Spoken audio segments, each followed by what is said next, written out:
जय हिंद दोस्तों, नमस्कार। मैं लोकेंद्र, मध्य प्रदेश पुलिस, और आज आपके लिए ये विशेष वीडियो लेके आए हैं कि 8वें पे कमीशन के बाद कितनी सैलरी बढ़ेगी। जैसा कि कल प्रसारण मंत्री ने इसकी घोषणा की। पहले कुछ दिनों पहले 8वें पे कमीशन पे कोई बहस नहीं थी। कल अचानक आते हैं और वो घोषणा कर देते हैं। 8वें पे कमीशन के बाद सरकारी नौकरी की अगर तैयारी कर रहे हो या सरकारी नौकरी में हो तो आप देखिए आपकी सैलरी कितनी बढ़ सकती। जो भी मध्य प्रदेश पुलिस के रिजल्ट का इंतजार कर रहा है, 2025 में भर्ती होने वाले सिपाही को पहली सैलरी, मतलब अभी भर्ती होगे तो आपको कितनी सैलरी मिलेगी, जब 8वां पे कमीशन लग जाएगा उसके बाद आपकी कितनी सैलरी हो जाएगी।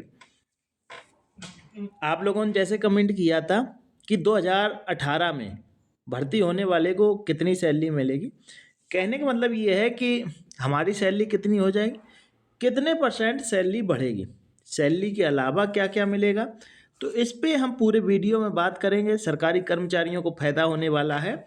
और जैसे लोग नहीं पूछते हैं कि क्यों सरकारी नौकरी की तैयारी कर रहे हो, तो उनके लिए ये वीडियो है। क्यों लाखों की नौकरी छोड़ के लोग 30-35 हज़ार की नौकरी ज्वाइन करता है, ये देखिए, इस वीडियो को देखिए। अब हम थोड़ा सा इसे जूम कर लेते हैं आपको समझाने के लिए। अगर आप हमारे चैनल लोकेंद्र एमपी पुलिस पे पहली बार आए हैं तो चैनल को सब्सक्राइब कर लें।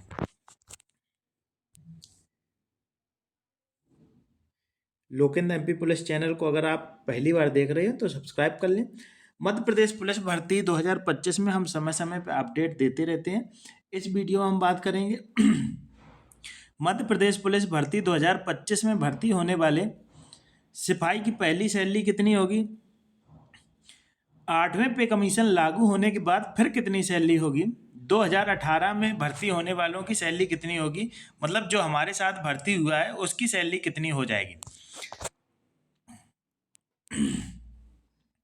कितने परसेंट सैलरी बढ़ जाएगी, फिटमेंट फैक्टर का उपयोग कैसे किया जाता है और बेसिक पे बदल जाती है। 8वें पे कमीशन के बाद सरकारी कर्मचारियों की बल्ले बल्ले। अब हम बात करते हैं, पहला पॉइंट हमने लिखा था 2025 में भर्ती होने वाले सिपाही को पहली सैलरी कितनी मिलेगी। आपको पता है कि जैसे परीक्षा समय में 70, 80, 90 और चौथे साल आपको 100 मिलेगी।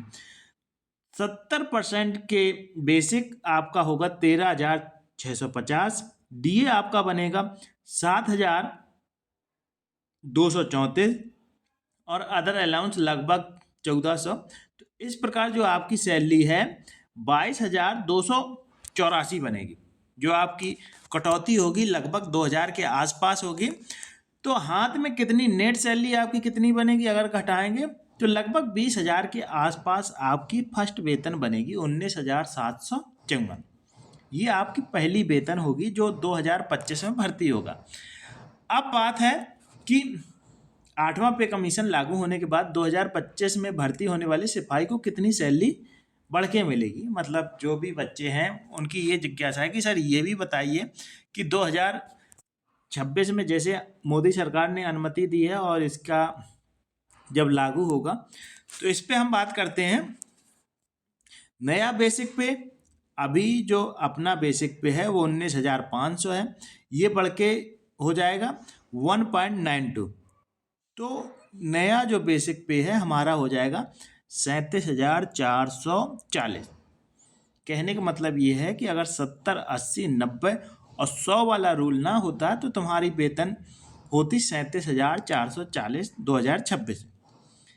लेकिन डीए आपका 0 हो जाता और बेसिक पे यही आपकी हो जाती, आपका 70, 80 मिलता है। तो 2025 में भर्ती होने वाले को 80% मिलेगा। तो आपका जो बेसिक पे है इसका 80% निकालेंगे तो ये बनेगा 29,952। और जो अदर अलाउंस है 1,400, इससे बढ़ोतरी भी हो सकती है, ऐसा हो सकता है 1,400 का 3,000 भी हो जाए, लेकिन ये हम मिनिमम मान के चलते हैं। तो आपकी जो ग्रॉस सैलरी है ये 2025 वालों की हम बात कर रहे हैं, 8वां पे कमीशन लगने के बाद 31,352 हो जाएगी, जिसमें कटौती लगभग 3,000 की होगी। तो नेट सैलरी आपके इन हैंड मिलेगी 29,000 के लगभग मिलेगी, क्योंकि अदर अलाउंस बढ़ेंगे, टीए डीए जो भी होता है, एचआरए, वो सरकार की सहमति पे है, बढ़ाना चाहे तो बढ़ा दे। ये आपको 29,000 इन हैंड मिलेंगे। जैसा कि इसके अलावा सरकार चाहे तो एचआरए बढ़ा सकती है, टीए बढ़ा सकती है, डी आपका जीरो हो जाता है।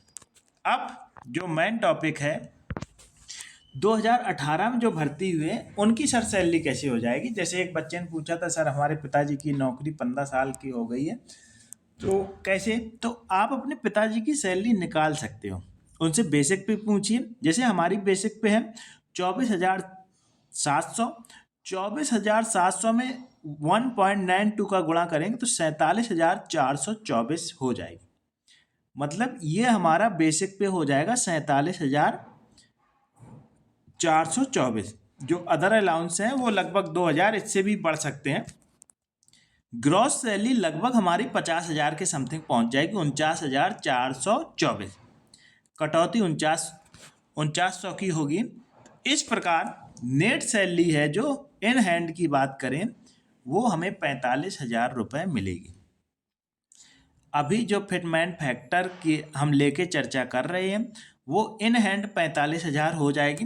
बाकी जो बढ़ोतरी है, टीए, एचआरए, भत्ते, ये सरकार बढ़ा सकती है, क्योंकि समय के साथ रूम किराया, महंगाई ये बढ़ते रहते हैं। उसके आधार पे एचआरए बढ़ा सकते हैं, टीए भी बढ़ जाता है। अब कितने प्रतिशत सर सैलरी बढ़ जाएगी, देखो ये हम अनुमान लगा के चल रहे हैं। अब जो न्यूनतम सैलरी है वो 18,000 है।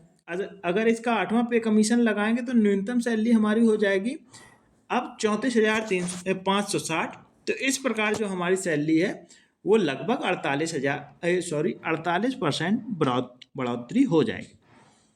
48% हमारी सैलरी बढ़ सकती है।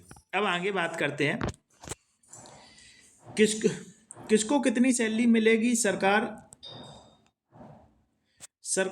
संगठनों द्वारा फिटमेंट फैक्टर 2 सरकारी संगठनों द्वारा 2.88 बताया जा रहा है।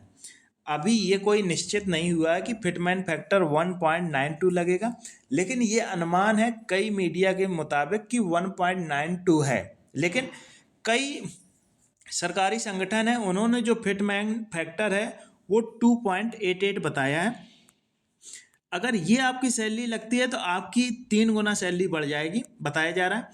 कई रिपोर्टर अलग अलग फिटमेंट फैक्टर को बता रहे हैं, लेकिन अभी सरकार फिटमेंट फैक्टर को नहीं बताया है। सूत्रों के मुताबिक जो भी जानकारी है, अभी 8वें पे कमीशन पर आयोग बनकर 18 महीने में रिपोर्ट देना होता है। उम्मीद है कि इससे पहले भी इसकी रिपोर्ट समय पे भेज दी जाएगी। अब देखते हैं क्या क्या परिवर्तन करेगी सरकार अपनी जानकारी में। मतलब जो हम बता रहे ये तो इतना बढ़ेगा। अगर जो सरकारी संगठन है, कई मीडिया है जो 2.88 बता रहे हैं, तो यहाँ से आपकी सैलरी 3 गुना बढ़ने के चांस हैं, और हो सकता है कि ये भी फिटमेंट फैक्टर को लागू कर दिया जाए। अब बात करते हैं डीए आपका अभी 3 किस्तों 53% है, फिर 3 बढ़ेगा तो 56 हो जाएगा, फिर 60 हो जाएगा, और 2026 तक जो डीए है हमारा 64% हो जाएगा। तो ये 64% फिर उस समय जीरो हो जाएगा। अब बात करते हैं कि 8वें पे कमीशन पे कितना हो जाएगा। 8वें पे कमीशन लगने के बाद सैलरी कितनी होगी। देखो, जिसका अगर 7वें पे कमीशन की बात करें तो उस समय न्यूनतम सैलरी 18,000 हो गई थी। जैसे 8वां पे कमीशन लगेगा तो ये जो न्यूनतम सैलरी है 18,500 से बढ़ के 34,560 हो जाएगी। ये हमारा 18,000 से बेसिक पे 34,560 हो जाएगी। अब जिसका बेसिक पे 19,100 है तो उसका बढ़ के 36,672 हो जाएगा।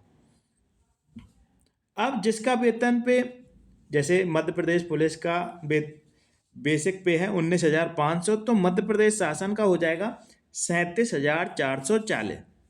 जिसका 2,100 है उसकी हो जाएगी 40,320। अब जिसका 2,400 है, 2,400 की हो जाएगी 46,080। अगर हम 2,800 की बात करें, जिसका 2,800 बेसिक पे है, उसकी सैलरी हो जाएगी 53,760। जिसका 3,200 है उसकी हो जाएगी 61,440। और 36,000 जिसका होगा उसकी हो जाएगी लगभग 70,000। इस प्रकार का सरकारी कर्मचारियों की बल्ले बल्ले होने वाली है, बहुत सारी सैलरी बढ़ने को है। और इसके अलावा जो न्यूनतम सैलरी होगी वो 34,560 होगी। पे कमीशन लगता है तो बेसिक पे बदल जाती है, डीए 0 हो जाता है, एचआरए टीए इत्यादि बढ़ता है। पे कमीशन फिटमेंट फैक्टर पे निर्भर होता है। तो ये जानकारी आज आपके लिए हम लेके आए थे और बहुत आपकी जिज्ञासा रहती है, क्योंकि आप जैसे देखते होंगे कि आपके साथ कोई इंजीनियरिंग कर लेता है, कुछ कर लेता है, तो फिर वो कहते हैं कि मुझे 12 लाख का पैकेज मिल रहा है, कोई कहेगा 20 लाख का पैकेज मिल रहा है। अब सोचने वाली बात यह है कि 12 लाख का पैकेज मिलने के बाद लोग ये 20,000 और 30,000 की नौकरी क्यों करते हैं? क्यों सरकारी नौकरी के पीछे लोग पागल हैं? क्यों सरकारी नौकरी का क्रेज है? क्यों लोग दीवाने हैं? क्यों आप इतने दिन से इंतजार कर रहे हो? जैसा कि आपको पता है कि 10 साल बाद पे कमीशन आता है और यहाँ पे सीधा डबल सैलरी हो जाती है। अब जिसकी 18,000 है, 18,000 से सीधा 34,000 हो जाएगी। तो सरकारी नौकरी का रुतबा, रंगबाजी, और जब खाकी वर्दी पहन के आप अपने गांव जाओगे और दोस्तों के बीच, तो वो रुतबा ही अलग होता है। आपको करोड़ों की सैलरी क्यों ना मिलती हो, लेकिन सरकारी नौकरी का एक रुतबा अपने समाज में है, एक जज्बा अपने समाज में है। अगर आप 4 भाई हो, 4 भाई में 3 भाई को भले 1-1 लाख मिल रहा हो और आपको 50,000 मिल रहा है, लेकिन जहाँ पे आप जाओगे तो कहोगे, लोग कहेंगे दीवान जी और कैसे हो, कैसी नौकरी चल रही है, कहाँ पे पोस्टिंग है, कितने दिन की छुट्टी है? जब लगता है हाँ मैंने सही दिशा में मेहनत की है। और इसी दिन का तो मैं इंतज़ार कर रहा था, जल्द वो दिन आने वाला है। ये जानकारी थी 8वें पे कमीशन के बाद कितनी सैलरी बढ़ सकती है, न्यूनतम सैलरी बताई, और कई न्यूज़ वाले कई प्रकार की अपडेट दे रहे हैं। और इसके लिए एक संगठन बनाया जाएगा, संगठन पूरा ब्यौरा तैयार करेगा और डीए होगा। फिटमेंट फैक्टर का बहुत प्रभाव होता है और सरकारी संगठनों का जो फिटमेंट फैक्टर है 2.88 बताया जा रहा है, कुछ फिटमेंट फैक्टर 2. मतलब जो हमने बताया है वो 1.92 के आधार पे आपको फिटमेंट फैक्टर बताया है। तो ये आपकी सैलरी इतनी तो बढ़ेगी, इससे ज़्यादा भी बढ़ सकती है। तो आप लोगों को वीडियो अच्छा लगा है तो चैनल को सब्सक्राइब कर लें, और कोई आपका दोस्त 8वें पे कमीशन के बारे में पूछ रहा है तो उसको ये वीडियो शेयर कर दीजिए। अगर आपके पिताजी, भाई जी, कोई सिस्टर, माता जी अगर सरकारी गवर्नमेंट जॉब है तो उनका बेसिक पे पूछ लीजिए, और जिस प्रकार मैंने निकालना बताया है आप आसानी से उसको निकाल सकते हैं। तो इसी के साथ सभी को जय हिंद, जय भारत।